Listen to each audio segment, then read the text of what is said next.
Vamos elevar os nossos pensamentos a Deus Pai, o Criador da vida, solicitando aos amigos espirituais que fazem presença constante nessa casa, que possa se aproximar ainda mais intimamente de cada um de nós, para que possamos assimilar os ensinamentos que vêm do alto, através da nossa irmã Neiva, para que possa alcançar os nossos corações, transformar os nossos espíritos e nos manter a cada dia motivados nos nossos processos de evoluções, na certeza que Deus Pai Todo-Poderoso está sempre a nos iluminar e que podemos contar em todos os instantes de nossas vidas com amigos espirituais evoluídos no amor e na caridade. Pedimos permissão e damos por iniciado a atividade deste momento, dando graças a Deus. Boa noite a todos. Está dando para nos ouvir aí atrás? Obrigada. Bom, depois dessa preleção inicial que o PC acabou de fazer, já nos daríamos por contentes, porque já é conteúdo suficiente para alimentar as nossas almas, para aquecer os nossos corações. Mas, dando prosseguimento, nós tivemos a honra de escolher o capítulo do Evangelho segundo o Espiritismo, que é exatamente o capítulo 6, o Cristo Consolador. Esse capítulo, para nós, já ouvimos a Flávia falar isso, e naquele momento dizíamos fazer parte da mesma opinião. É para nós o capítulo mais sublime de o Evangelho segundo o Espiritismo, sem desmerecer os demais, porque o capítulo 6 trata sobre o Cristo Consolador. A lição do Pão Nosso, ditada por Emmanuel, através de Chico Xavier, que o nosso irmão PC fez a leitura, trata do o Cristo operante. Não tenhamos dúvidas, o Cristo é sempre operante, porque o Cristo trabalha todo o tempo. Ele nos ama, nos conhece a fundo, sabe das nossas necessidades. Ele tem completa ciência dos nossos pensamentos, dos nossos anseios, dos nossos desejos. E certamente por isso, ele diz aqui, no Evangelho segundo Mateus, capítulo 11, os versículos de 28 a 30, ele faz um convite para a humanidade. Vinde a mim, todos vós, que estáis aflitos e sobrecarregados, que eu vos aliviarei. Tomai sobre vós o meu jugo e aprendei comigo, que sou brando e humilde de coração, e achareis repouso para vossas almas, pois é suave o meu jugo e leve o meu fardo. Observe, é um poema magnífico, de consolo, de esperança, de bom ânimo. E vamos observar que Jesus diz aqui, ele faz esse convite: vinde a mim, todos vós que estáis aflitos e sobrecarregados. Quem de nós, em algum momento do dia, em algum momento do mês, em algum momento da nossa vida, que a gente não se sente em aflição? E sobrecarregados, cansados, exaustos, outras tantas vezes. Então Jesus nos convida a irmos até Ele, porque Ele está próximo a nós. Mas é preciso aquele passo, ou aqueles passos necessários para que nós encontremos o Cristo. Porque mesmo chegando junto a nós, muitas vezes nós não tomamos consciência da presença do Cristo. A gente ainda está esperando que Ele venha em carne e osso para nos salvar de nós mesmos. A gente está aguardando a vinda do Cristo. E Bezerra de Menezes diz, através de Divaldo Franco, bem como já disse através de Chico Xavier, que Jesus não vai voltar porque Ele nunca se apartou de nenhum de nós. Então Jesus continua presente conosco. E Ele nos promete também, nesses passos que dermos, para encontrá-lo, o alívio. Ele não diz que vai tirar todas as nossas aflições e nem os nossos pesos morais e espirituais, a nossa sobrecarga. Ele diz que vai nos dar um alívio. Isso nos diz que ainda teremos a nossa própria cota de trabalho moral e espiritual para superar as nossas próprias dificuldades. Ele não prometeu que ia tirar dos nossos ombros os fardos que nós mesmos colocamos. Tudo aquilo que nós pedimos por misericórdia para vivenciarmos aqui nesta encarnação, neste momento presente que estamos todos aqui. Neste momento glorioso da transição planetária. Parece até, alguém dizia para mim, mas vocês espíritas já gostam de sofrer. E outra espírita nos dizia, nós espíritas, parece que gostamos de sofrer. Temos um tanto de masoquismo. Eu, opa, que é isso? Você é espírita. Ela, não, mas esse Jesus que está aí não me agrada. Então observemos que loucura. É o nosso pensamento acostumado ainda naquela roupagem antiga.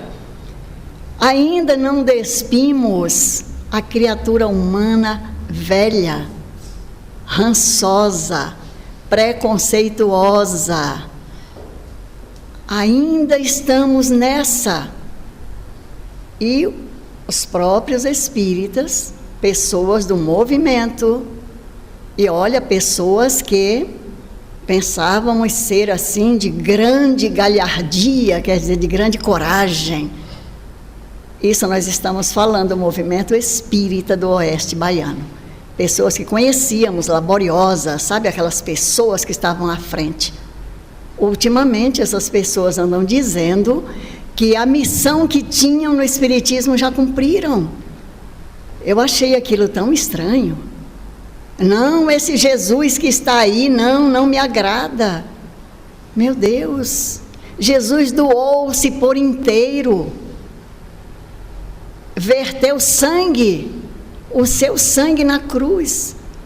Não para nos salvar, mas para nos ensinar que a cada um de nós cabe a nossa cota de exemplo, de dedicação, de trabalho, de coragem. Então vejamos o que Kardec fala, é o item 2, o Cristo Consolador, capítulo 6.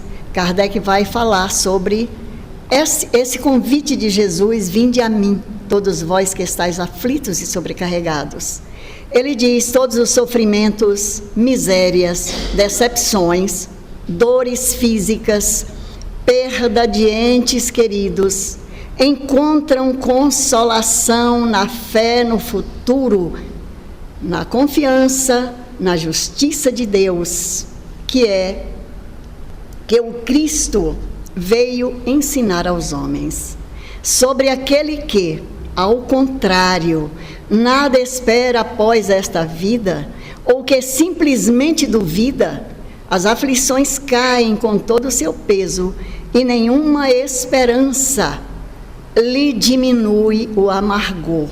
Foi isso que levou Jesus a dizer: vinde a mim, todos vós que estáis fatigados, que eu vos aliviarei.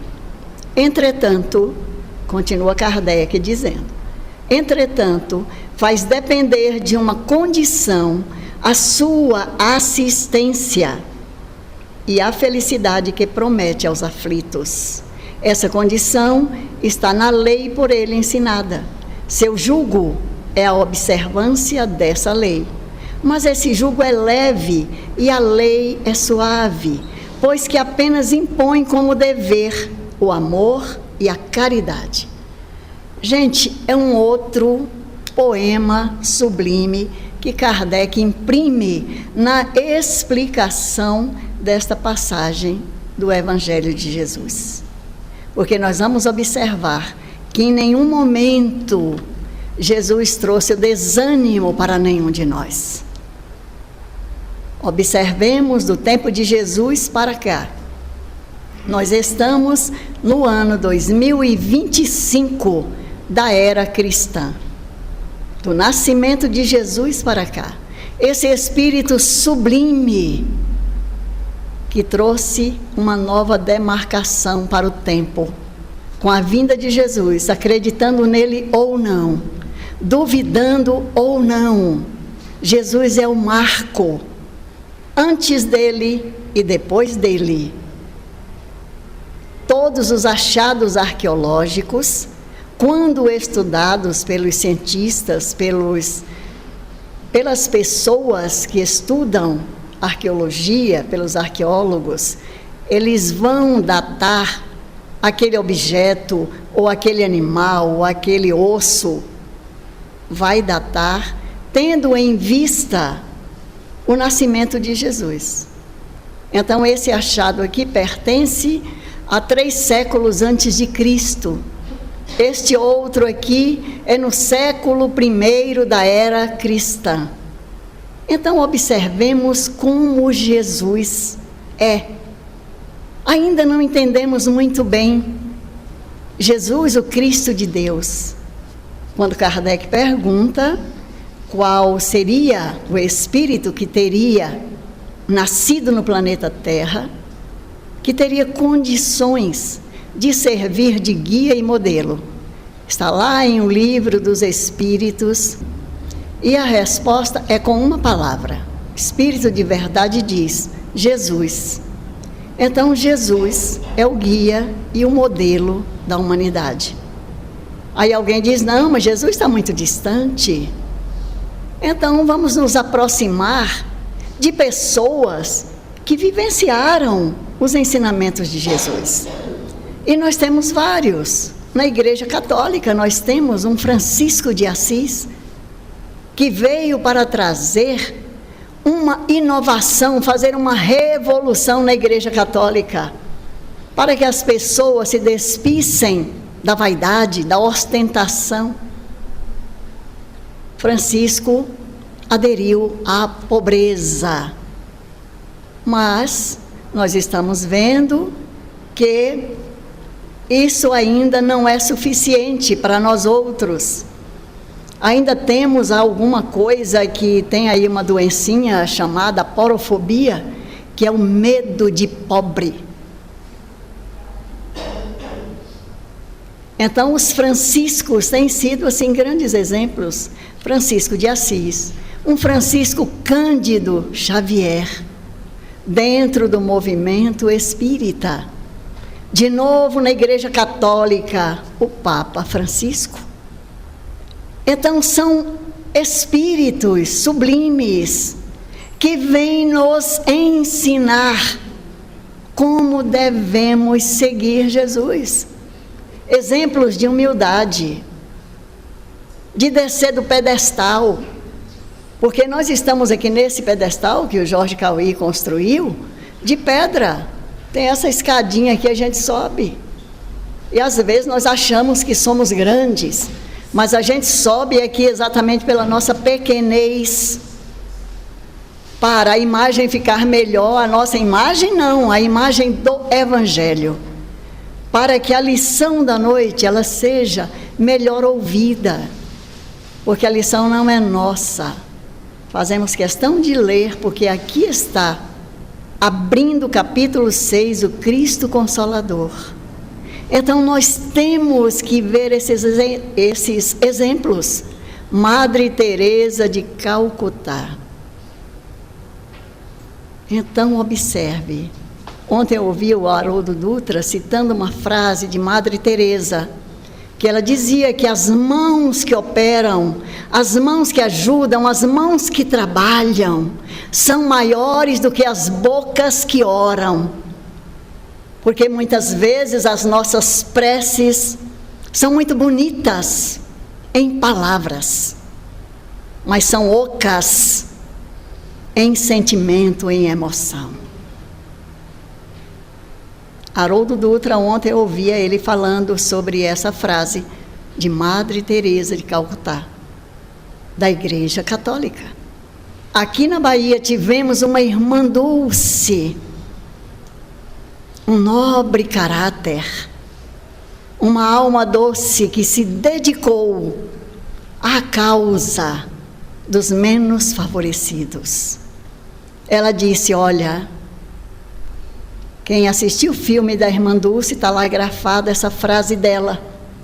Ela disse, para mim, quando Jesus disse, amar a Deus sobre todas as coisas, e o próximo como a si mesmo, esse amor ao próximo como a si mesmo, para mim, dizia ela, está sublinhado, está marcado, e eu que escolhi a igreja como meu ideal nesta existência, eu tenho que seguir à risca. Por isso ela ficou confinada na igreja de Santo Antônio, lá na Ordem de Santo Antônio, em Salvador, por 10 anos, sem contar com o auxílio de nenhuma irmã, somente ela e os seus pobres enfermos, os seus pobres carentes, e ela naquele trabalho intenso de auxílio, de amor ao próximo. Então, meus amigos, nós temos vários exemplos que seguem Jesus. Dentro do nosso movimento espírita, nós tivemos outros. Nós temos ainda o Divaldo Franco, que tem uma obra assistencial magnífica. Então, não temos que avaliar as pessoas pela sua condição ou pela sua ideologia partidário-política, não tem nada a ver. Todos nós somos irmãos, todos nós somos filhos do mesmo Pai. E a pessoa que a gente diz não vale nada, muitas vezes vale muito mais em ação do que nós mesmos, que ficamos fiscalizando a vida do próximo, quando deveríamos estar mais atentos à nossa própria vivência.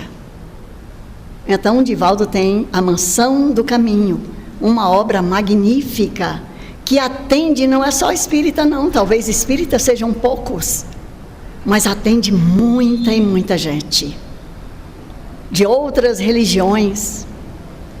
Então, a gente quer, de alguma forma, se adonar de Jesus. E Jesus é de todos, porque é o guia e o modelo da humanidade. Jesus veio para todos nós. Jesus está presente em nossas vidas, independente de crença, independente de religião, independente de partidos, independente de preconceitos. A cor da pele não diz nada, só é uma textura diferenciada uns dos outros. Uns são mais claros, outros são mais escuros, outros são cor de pote, assim, tipo eu, e a gente vai ficando mais velho, e vai o pote ficando meio desbotado. Não é que a gente é branco, fica desbotado.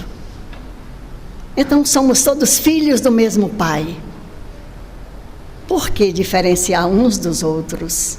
Somos todos irmãos na casa de Sebastião Marte. E fora também dos muros, fora da circunferência do Sebastião Marte, que se amplia para o infinito. Mas tem as outras igrejas, tem os outros irmãos. Tem aqueles outros que acreditam na manifestação dos espíritos, que não são espíritas, que são umbandistas, que são do candomblé. São irmãos nobres. Quando eles fazem, eles observam a lei de Deus. E para observar a lei de Deus é amor e caridade, não é religião, não é igreja. É amor, é caridade. É o desejo do bem, é o fazer o bem, é o olhar do bem, é a palavra boa ou o silêncio necessário quando é preciso. Então estejamos todos muito gratos à divindade.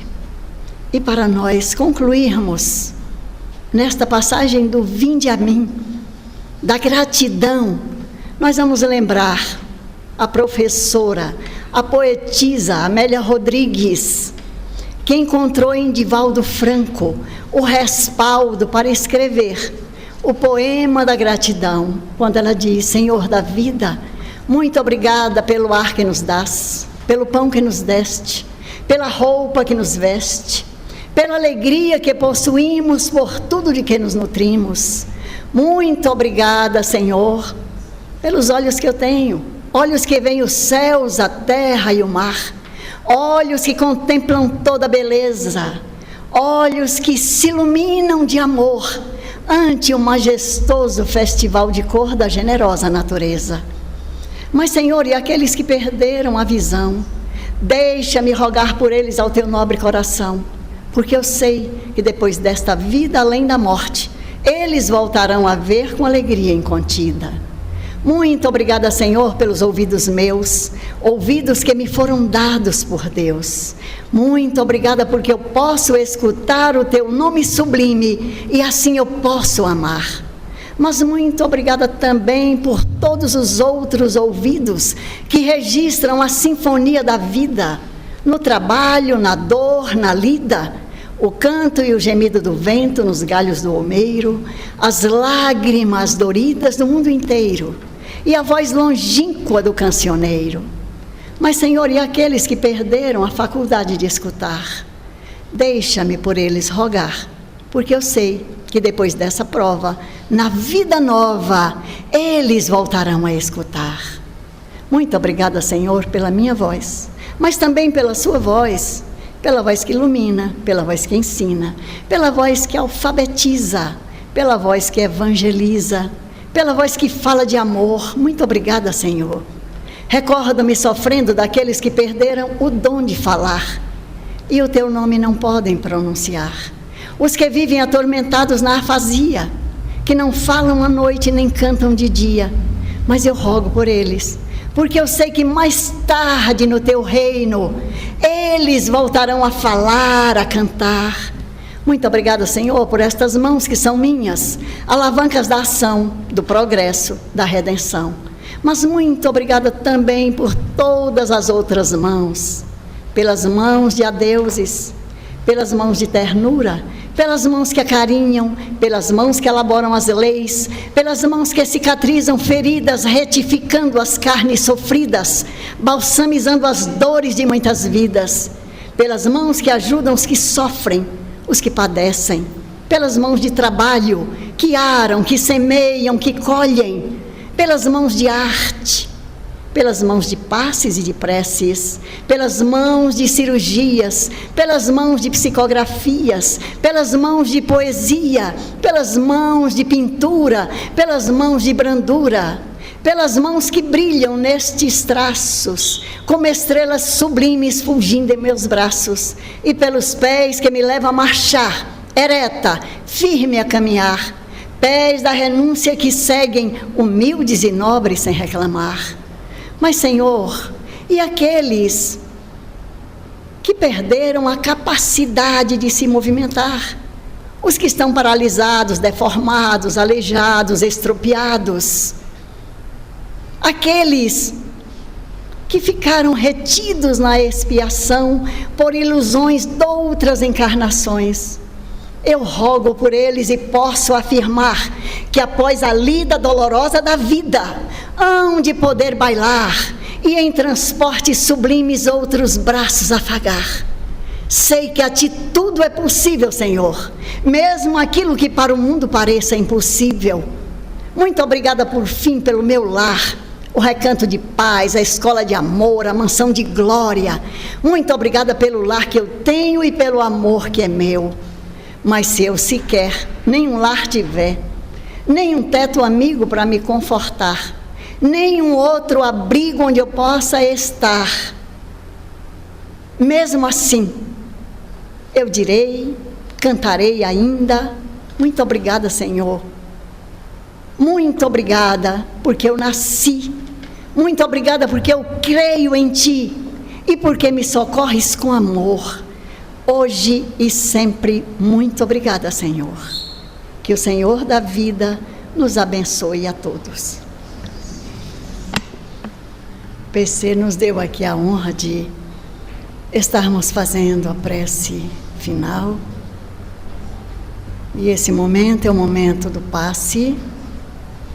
Não tenhamos dúvidas de que a espiritualidade está a postos, através dos médiuns, doando para cada um de nós as vibrações da paz, as vibrações do bom ânimo, da coragem para vencer a nós mesmos, vencer o desânimo, as vibrações da saúde integral.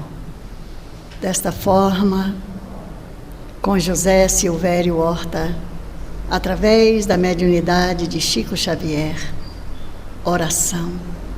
Pai nosso, que estás nos céus, na luz dos sóis infinitos, Pai de todos os aflitos deste mundo de escasséus, santificado Senhor, seja o teu nome sublime, que em todo o universo exprime concórdia, ternura e amor. Venha ao nosso coração o teu reino de bondade, de paz e de claridade na estrada da redenção. Cumpra-se o teu mandamento, que não vacila e nem erra, nos céus como em toda a terra de lutas e de sofrimento. Evita-nos todo o mal, dá-nos o pão no caminho, feito na luz, no carinho do pão espiritual. Perdoa-nos, meu Senhor, os pecados tenebrosos, de passados escabrosos de iniquidades e de dor. Auxilia-nos também nos ensinamentos cristãos a amar nossos irmãos que vivem distantes do bem. Com a proteção de Jesus, livra nossa alma do erro, neste mundo de desterro distante da vossa luz. Que a nossa ideal igreja seja o altar da caridade, onde se faça a vontade do vosso amor. Assim seja.